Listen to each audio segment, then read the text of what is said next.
वर्ष कारण direct second year आहे. बट मी काहीच होप्स घेऊन आले नव्हते इकडे आणि काय होप्स म्हणजे सगळ्या गोष्टी नवीन, जागा नवीन, सगळंच नवीन पहिल्यांदा फर्स्ट इयरला. मुंबईवरून डायरेक्ट तिकडे यायचं म्हणजे जरा अवघडच नाही का, कारण मुंबई ही खूप फास्ट सिटी आहे आणि कोल्हापूरला यायचं म्हणजे इथे 10-11 वाजता तरी गोष्टी ओपन पण होत नाही, मेडिकल ओपन होत नाही. साधं म्हणल्यावर आता काय म्हणायचं, 5 मिनिटं म्हणून 1.5 तास लावणारी माणसं आहेत कोल्हापूरची. आणि बट तेवढीच जेवढी वेळ लावतात तेवढीच गोड पण आहे आपलीच. म्हणजे कोल्हापूर माझं असं गाव असं नाही आहे, बट मला कधी ते फरक जाणवलं नाही.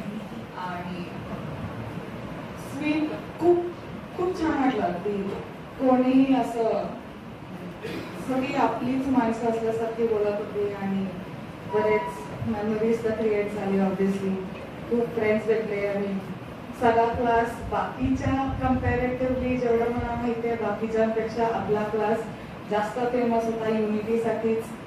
आणि दिसते तरी युनिटी तरी आहे.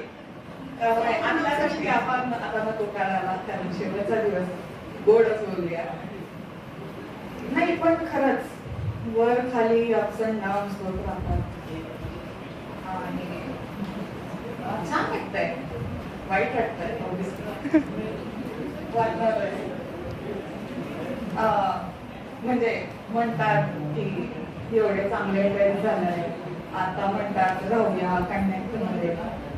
काही म्हणतात किती जरी म्हणलं तरी राहता येत नाही कनेक्ट मध्ये. पण बिझी शेड्यूल मध्ये अशा बऱ्याच म्हणजे we will go through so many phases की जिथे आपल्याला असं वाटेल की अरे म्हणजे एखाद्या व्यक्तीला बघू किंवा एखादी सिच्युएशन बघू की अरे आमच्या डिग्रीच्या लाईफला पण असं कोणतरी होतं जे सेम वाटायचं किंवा काय. मला असं वाटतं ऍटलीस्ट कुठे कुठे तुम्हाला कोणाकोणाच्या तरी आपल्या क्लासमधल्यांच्या छटा दिसतील. आय थिंक आपण तरी एकमेकांना कॉल करणं, मेसेज करणं त्या टाइमला तरी हेजिटेट करू नये. तेवढा तरी बॉन्ड आपला 4 वर्षात नक्कीच झाला. बाकी सगळं गुड बाय वगैरे म्हणणार नाही, कारण माहिती आहे नाही ऐकलं. बाकी सगळं मला जे म्हणायचं ते मी माझ्या मुलीमध्ये दाखवलं.